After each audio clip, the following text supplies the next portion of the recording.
Bonjour à tous, ce nouveau Dacia Duster est la vedette de cette édition. Il partage l'affiche avec le Porsche Cayenne de 3e génération et d'une Kia Ceed pas comme les autres.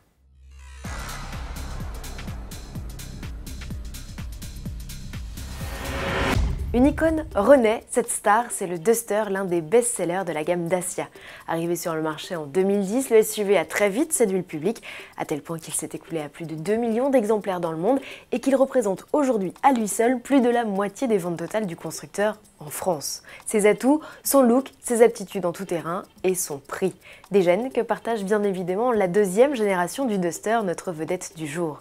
Moderniser le SUV, un défi de taille pour les designers qui ont choisi de donner aux nouveaux venus un esprit un peu plus aventurier. On n'a pas du tout voulu jeter à la poubelle l'ancien véhicule, mais plutôt construire sur cette base.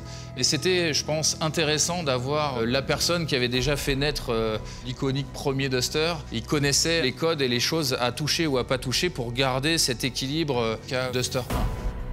Pour dynamiser ce SUV 100% nouveau, les équipes ont remonté la ceinture de caisse et réduit les surfaces vitrées. Le pare-brise, plus incliné, a été avancé de 10 cm pour donner le sentiment d'un habitacle plus grand. Le capot est nettement plus sculpté que par le passé et les boucliers plus imposants, soulignons qu'il s'allonge de 6 cm. Le Duster adopte d'inédites jantes 17 pouces et des passages de roues plus marqués. Les phares et les feux, qui héritent d'une nouvelle signature lumineuse, ont été écartés un maximum pour renforcer l'impression de largeur. Quant aux équipements, aux motorisations ou même à l'intérieur, patience, rendez-vous le 12 septembre au Salon de Francfort et dans les concessions dès l'année prochaine. Lui aussi sera du voyage, lui c'est le Cayenne, la 3e génération du SUV Porsche apparaît quelques jours avant l'ouverture des portes de la grand-messe allemande. Les changements ne sont pas flagrants, on vous l'accorde, excepté à l'arrière. Les feux sont désormais reliés entre eux façon Panamera Sport Turismo.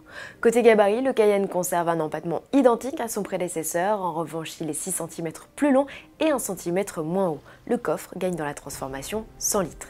Techniquement, Porsche greffe pour la première fois sur l'un de ses SUV des roues arrière directrices, une technologie empruntée à la 911. Il reçoit par ailleurs un système de stabilisation active du roulis. Le SUV, jusqu'à 65 kg plus léger, hérite d'une boîte Tiptronic à 8 rapports plus réactive. Elle permet de commander 2 nouveaux V6, un 3 litres turbo de 340 chevaux et un 2 litres 9 de 440 chevaux dédié au Cayenne S. Le catalogue de motorisation devrait s'étoffer prochainement. En attendant, la mise de départ est fixée à 77 184 € pour le Cayenne et 94 464 € pour le S. Pour finir, encore une nouveauté à découvrir à Francfort, il s'agit d'un concept qui trônera en bonne place sur le stand Kia. Ce prototype apparaît comme celui d'une Ceed façon break de chasse avec des lignes très fuselées. Ce nouveau membre de la famille pourrait livrer de précieux détails sur le style de la future Ceed attendue pour 2018. On vous donne rendez-vous dès demain pour découvrir le concept mini électrique et la nouvelle Bentley Continental GT.